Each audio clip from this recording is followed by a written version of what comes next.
Déjeme comenzar con algo incómodo.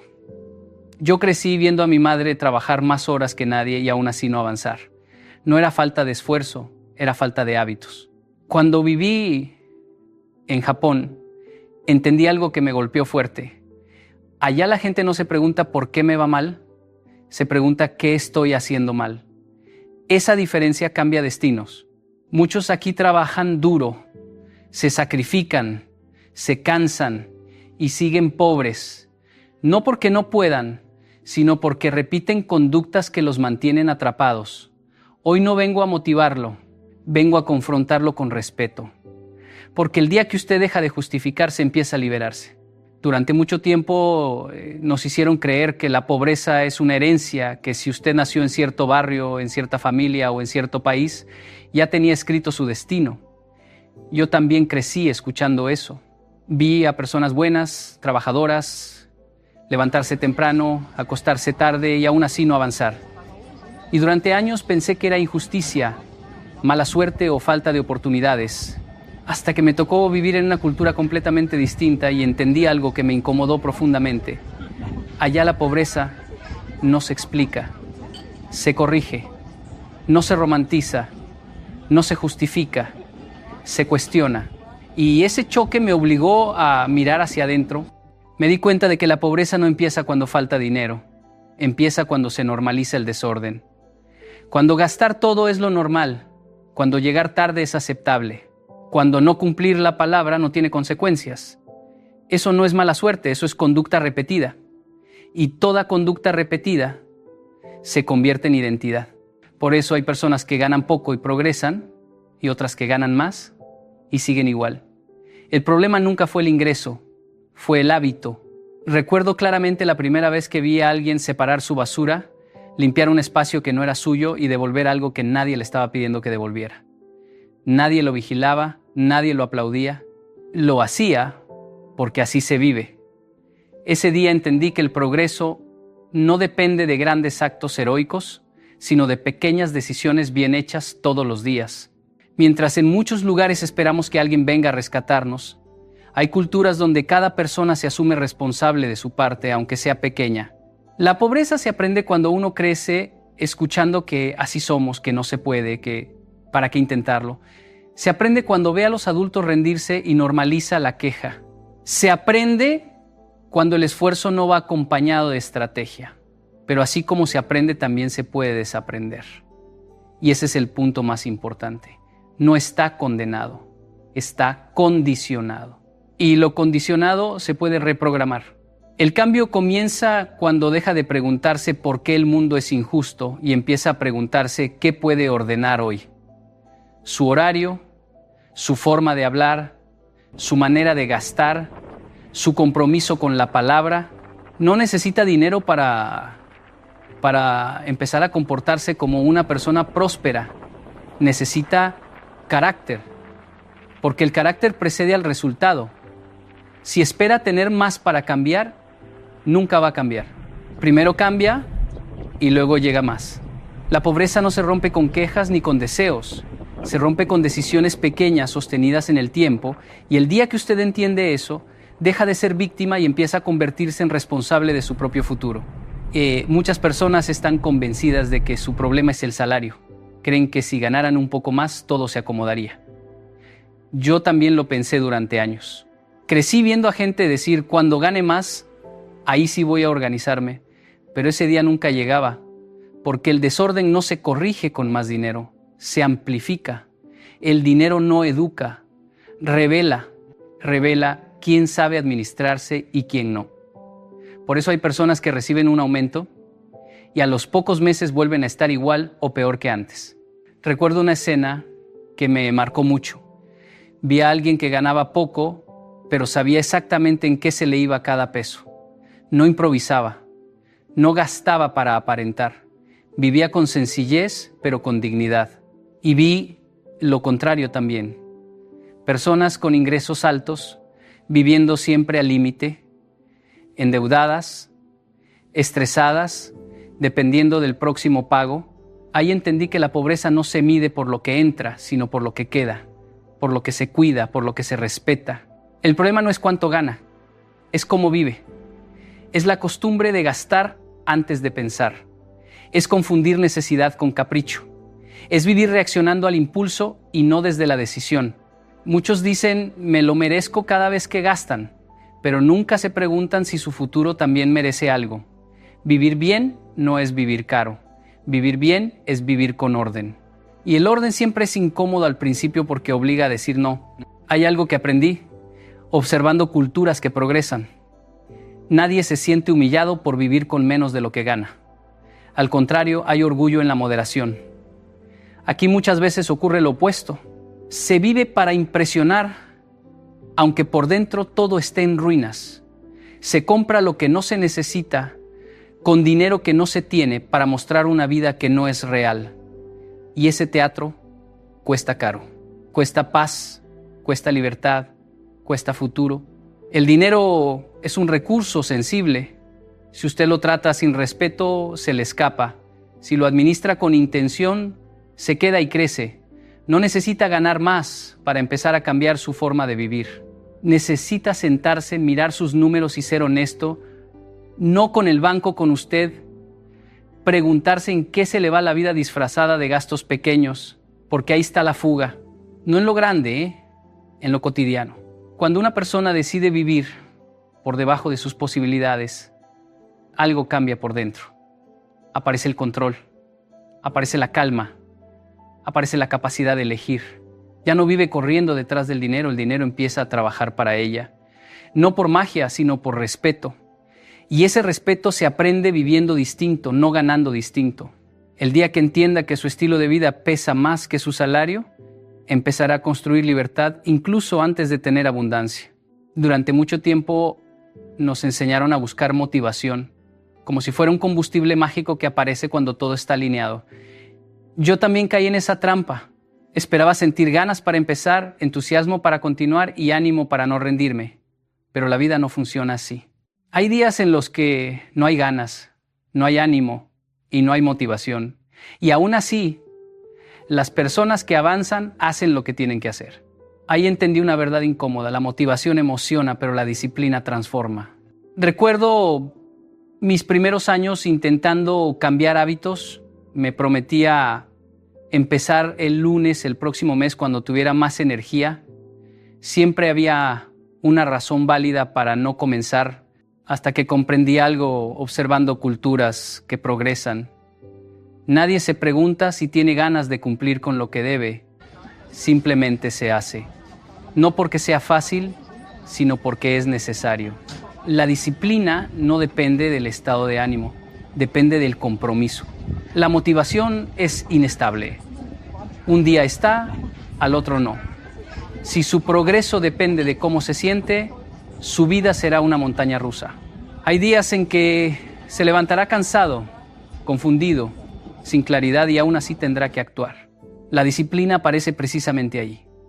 Cuando no hay aplausos, cuando nadie mira, cuando el cuerpo pide descanso pero la visión pide avance. Eso no se ve en redes sociales, pero es lo que cambia destinos. Vi personas levantarse temprano todos los días sin que nadie se los pidiera. No eran más inteligentes ni más talentosas. Simplemente habían decidido obedecer una rutina, dormir a cierta hora, llegar a tiempo, cumplir la palabra, ahorrar aunque doliera, estudiar aunque cansara. Y con el tiempo esas pequeñas acciones se convirtieron en resultados grandes, no porque fueran genios, sino porque fueron constantes. La disciplina no es castigo, es estructura. Es lo que le da forma a su libertad futura. Al principio incomoda porque rompe con el placer inmediato, pero después libera porque le devuelve el control. La persona disciplinada no vive esclava del impulso ni de la excusa. Decide, y decidir es poder. Cada vez que hace lo que debe hacer sin depender de cómo se siente, fortalece su carácter. Y el carácter siempre termina sosteniendo el éxito. No espere sentirse listo. No espere inspiración. No espere que alguien lo empuje. Haga hoy lo que debe hacer, aunque no tenga ganas. Empiece con algo pequeño y repítalo hasta que se vuelva parte de usted. Porque cuando la disciplina se convierte en identidad, la pobreza deja de tener espacio en su vida. La disciplina no promete comodidad, promete resultados. Y quien la abraza deja de esperar milagros y empieza a convertirse en uno. Postergar parece inofensivo. Nadie se siente culpable por decir mañana cuando esté listo o cuando tenga más tiempo. Yo también lo hice. Durante años me convencí de que estaba siendo prudente, de que esperar era una forma de pensar bien las cosas. Pero con el tiempo entendí algo duro de aceptar. Muchas veces no estaba esperando el momento correcto, estaba evitando la incomodidad. Y eso es rendirse sin admitirlo. Postergar es una forma elegante de huir del miedo. Miedo a fallar, miedo a equivocarse, miedo a quedar en ridículo, miedo a descubrir que tal vez sí podía y no lo intenté antes. Entonces la mente fabrica excusas muy razonables. Todavía no es el momento. Me falta aprender más. Cuando tenga más dinero empiezo. Y mientras tanto, la vida sigue avanzando sin pedir permiso. Las oportunidades no esperan a que uno se sienta preparado. Recuerdo haber conocido personas con ideas brillantes que nunca pasaron de la conversación. Siempre estaban a punto de empezar algo, siempre estaban afinando el plan, siempre estaban esperando una señal. Años después, seguían en el mismo lugar, pero con más frustración y menos energía. No fracasaron, simplemente nunca se atrevieron a empezar. Y ese tipo de derrota no deja cicatrices visibles, pero sí una sensación profunda de haber traicionado su propio potencial. El problema de postergar no es solo el tiempo que se pierde, es la identidad que se construye. Cada vez que posterga una decisión importante, le enseña a su mente que puede seguir huyendo. Se vuelve experto en excusarse y principiante en actuar, y con el tiempo, esa conducta se normaliza. Ya no duele, ya no incomoda. Se convierte en forma de vida, una vida ocupada pero estancada. Actuar no garantiza éxito inmediato, pero no actuar garantiza exactamente el mismo resultado de siempre. No necesita tener todo claro para empezar. La claridad aparece en el camino, no antes. La mayoría de las personas que avanzan no sabían cómo lo iban a lograr cuando comenzaron. Solo sabían que quedarse quietos no era una opción. Decidieron y corrigieron sobre la marcha. Eso es madurez. La postergación da una falsa paz. Por un momento alivia, porque evita el esfuerzo. Pero ese alivio es caro. Se paga con ansiedad acumulada, con oportunidades perdidas, con años que no regresan. El precio de intentar siempre será menor que el precio de arrepentirse. Y ese arrepentimiento llega en silencio, cuando uno se da cuenta de que el tiempo pasó y nada cambió. Haga hoy eso que lleva tiempo evitando. No perfecto, no completo, no sin miedo. Hágalo con dudas, con nervios, con errores. Porque el movimiento corrige, el estancamiento destruye. Y el día que deja de postergar, deja también de rendirse ante su propia grandeza. Pensar en pequeño no siempre se nota. No es que la persona no tenga sueños, es que los adapta para que no incomoden. Yo lo vi muchas veces y también lo viví. Personas talentosas que se dicen a sí mismas, con esto es suficiente, mejor no arriesgar, al menos tengo trabajo. Y esa frase que suena humilde muchas veces es miedo bien disfrazado. No es conformidad sana, es renuncia anticipada. Durante un tiempo pensé que pensar en grande era arrogancia. Crecí escuchando que uno debía conformarse, no llamar la atención, no aspirar demasiado. Pero cuando tuve la oportunidad de observar otras realidades, entendí algo poderoso. Pensar en grande no es creerse más, es respetar su potencial. Las personas que progresan no lo hacen porque sean especiales, lo hacen porque se permiten imaginar una vida distinta y luego actúan en coherencia con esa imagen. El problema de pensar en pequeño es que limita antes de intentar. La mente empieza a poner techos invisibles. Eso no es para mí. Yo no soy bueno para eso. Gente como yo no llega tan lejos. Y cada vez que se repite eso, se encoge. Se vuelve prudente en exceso. Se vuelve experto en justificar por qué no. Y su vida termina siendo exactamente del tamaño de esas excusas. Recuerdo haber conocido personas que vivían con una visión tan reducida que rechazaban oportunidades antes de entenderlas. No porque fueran malas, sino porque no se veían capaces. Preferían lo conocido, aunque no los hiciera felices. Preferían la seguridad de lo poco a la incertidumbre de lo grande. Y esa elección se repite todos los días, hasta que se convierte en destino. Pensar en grande no significa ignorar la realidad, significa no dejar que la realidad actual defina la realidad futura. Es entender que lo que hoy parece imposible puede volverse normal si usted crece. Pero para crecer, primero tiene que ampliar su manera de pensar. Nadie vive por encima de la imagen que tiene de sí mismo. Si usted se ve pequeño, actuará pequeño. Si se ve capaz, buscará cómo. La visión grande incomoda. Lo obliga a aprender, a exponerse, a equivocarse. Por eso muchos la evitan. Prefieren la comodidad de lo conocido, pero la comodidad es cara. Cobra en forma de frustración silenciosa, de preguntas sin respuesta, de sensación de estar hecho para más y no vivirlo. Y esa sensación no se va ignorándola, se va enfrentándola. Empiece a revisar cómo se habla a sí mismo, qué límites se pone antes de intentar, qué sueños ha reducido para no incomodar a otros o para no sentirse vulnerable. Pensar en grande no cambia su vida de inmediato, pero cambia la dirección. Y cuando la dirección cambia, todo lo demás empieza a alinearse. El día que se permita pensar más allá de lo que hoy cree posible, su vida dejará de ser pequeña, porque ningún hombre puede crecer más allá del tamaño de su visión. Durante mucho tiempo creí que el cambio era una cuestión de ganas, que si uno realmente quería algo, simplemente lo hacía. Pero la realidad me enseñó otra cosa. He visto personas con deseos sinceros, con buenas intenciones, con sueños claros, que aún así no avanzan. No porque no quieran, sino porque su vida está desordenada. Las ganas no sostienen procesos largos. Los sistemas sí. Un sistema es todo aquello que funciona incluso cuando usted está cansado. Es una rutina, un horario, una estructura que lo empuja a hacer lo correcto aunque no tenga ánimo. En culturas que progresan, casi nada se deja a la improvisación.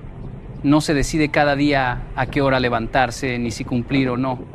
Ya está decidido. Y esa decisión previa libera energía mental para crecer, no para luchar consigo mismo. Recuerdo una etapa de mi vida en la que intentaba mejorar, pero todo dependía de cómo me sentía. Si estaba motivado, avanzaba. Si no, postergaba. Vivía empezando de nuevo. Hasta que entendí que estaba cansado no por falta de fuerza, sino por falta de estructura. Decidir todos los días lo mismo agota. Por eso los sistemas son un acto de inteligencia, no de rigidez. Un sistema financiero simple, por ejemplo, evita decisiones emocionales. Separar el ahorro apenas entra el dinero, antes de gastarlo elimina la tentación. No es fuerza de voluntad, es diseño. Un sistema de estudio, aunque sea corto pero diario, vence al entusiasmo esporádico. Un sistema de orden en su espacio evita caos mental. Todo está conectado. La mayoría abandona porque confía demasiado en su estado emocional. Espera sentirse bien para actuar. Pero la vida real no se organiza alrededor de emociones. Se organiza alrededor de hábitos. El sistema correcto lo cuida cuando usted está débil. Lo sostiene cuando duda. Lo empuja cuando quiere rendirse. Y eso no es falta de libertad, es madurez. Los sistemas no tienen que ser complicados. Tienen que ser sostenibles, pequeños, claros, repetibles. Hacer siempre lo mismo, incluso en días malos. Esa repetición crea identidad. Usted deja de ser alguien que intenta y se convierte en alguien que hace. Y cuando eso ocurre, el cambio deja de ser un evento y se convierte en estilo de vida. No espere ganas para cambiar. Diseñe su vida de tal manera que el cambio ocurra aunque no quiera. Decida una vez y repita. Porque el hombre que construye sistemas deja de depender de su ánimo y empieza a depender de su carácter. Cuando el sistema está bien hecho, el progreso se vuelve inevitable. Durante años creí que bastaba con tener fuerza de voluntad. Pensaba que si uno era lo suficientemente decidido, podía crecer en cualquier lugar. Pero la vida me enseñó algo distinto. El entorno no solo acompaña, educa, moldea silenciosamente lo que usted considera normal, posible y aceptable, Y muchas veces, sin darse cuenta, uno termina viviendo a la altura de lo que su entorno le permite imaginar. Recuerdo llegar a lugares donde la puntualidad no se discutía, nadie la exigía, simplemente era parte de la cultura. Llegar tarde no era rebeldía, era falta de respeto, y eso me impactó profundamente. No porque las personas fueran mejores, sino porque el entorno las empujaba a ser más responsables. Nadie luchaba contra la costumbre. La costumbre ya estaba alineada con el crecimiento. En otros contextos vi lo contrario. Personas con talento rodeadas de conformismo. Amigos que se burlan cuando alguien quiere mejorar. Ambientes donde soñar es sinónimo de ingenuidad. Y poco a poco esa presión social va apagando la ambición sana, no porque uno quiera, sino porque adaptarse es humano. El problema es que uno termina adaptándose a la mediocridad. El entorno no es solo la gente, también son los hábitos compartidos, las conversaciones, los ejemplos diarios. Si todo el tiempo se habla de escasez, de que no se puede, de que el sistema está en contra, esa narrativa se vuelve verdad interna. Y desde ahí se toman decisiones. Nadie se esfuerza por algo que cree imposible. Nadie cuida lo que no valora. Cambiar de entorno no siempre significa mudarse. A veces significa elegir con quién pasa su tiempo, qué escucha, qué consume, qué normaliza. Significa dejar de romantizar amistades que lo mantienen pequeño. No por desprecio, sino por amor propio. Hay personas que no quieren verle crecer porque su crecimiento les recuerda su estancamiento. También el entorno físico habla. Un espacio desordenado enseña descuido. Un lugar caótico produce mente caótica. No es casualidad. Todo comunica, todo educa. Y cuando usted se rodea de orden, de disciplina, de gente que avanza, algo dentro se alinea. No por presión, sino por inspiración. No se trata de creerse superior. Se trata de ser estratégico. Nadie florece en tierra equivocada. Una semilla no se culpa por no crecer en el desierto. Simplemente necesita otro suelo. Y usted también. Si su entorno actual no alimenta la versión de usted que quiere construir, no es lealtad quedarse, es miedo. Empiece a evaluar qué le rodea y qué le está enseñando sin palabras, porque su entorno puede ser el impulso que lo eleva o el peso que lo mantiene atado. El día que elija conscientemente dónde y con quién crecer, su destino dejará de ser accidente y empezará a ser decisión. Hay personas que se levantan todos los días cansadas sin saber exactamente por qué. No es solo el trabajo, es la falta de dirección. Yo viví etapas así. Hacía muchas cosas, estaba ocupado pero no avanzaba. Cuando no hay metas claras, la vida se vuelve reactiva. Uno no decide, responde. No construye, sobrevive. Y sobrevivir consume más energía que avanzar. Sin metas, cualquier esfuerzo parece pesado. Usted trabaja, paga cuentas, resuelve problemas y al final del mes siente que no llegó a ningún lado, porque no iba a ningún lado en específico. La meta no es una fantasía, es un punto de referencia. Es lo que le da sentido al sacrificio. Cuando sabe para qué hace algo, el cansancio duele menos. Cuando no lo sabe, todo pesa. Vi personas esforzarse durante años sin una dirección definida. No eran perezosas, al contrario, trabajaban mucho, pero como no tenían un norte, aceptaban cualquier cosa, decían sí a todo, cambiaban de rumbo constantemente y esa falta de enfoque los mantenía ocupados pero estancados. El movimiento sin propósito no es progreso, es desgaste. Tener metas no significa tener todo resuelto, significa saber hacia dónde va. Es decidir qué quiere construir, aunque todavía no sepa cómo. Una meta clara filtra decisiones. Le dice a qué decir sí y a qué decir no. Sin ese filtro, la vida lo arrastra. Con él, usted conduce. Las metas pequeñas también cuentan. No todo tiene que ser grandioso. A veces la meta es ordenar sus finanzas.